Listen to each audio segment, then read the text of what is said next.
Kecha men bitta post qo'ydim va tagiga yozilgan: iltimos, menga kimdir mikrofon berdi. Va bitta follower javob berdi: mendan mikrofon, sen esa bu postni o'chirib tashlaysan. Chunki bu go'zallik hamma ko'rish uchun emas. Va nima deb o'ylaysiz, nima bo'ldi? Holland mikrofoni. Hozir raspakovka qilamiz. Raspakovka qilib bo'lganman, men qo'limda turibdi bittasi.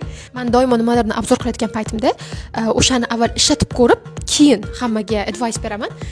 Idishchada keladi. Ko'tarish uchun juda ham oson va uni ikkita mana shunaqa nisi bor. Hozir bittasida foydalanyapman. Siz iPhone'ga mana shunaqa qo'yadigan joyi bor, ulaydigan. Type-C varianti ham bor.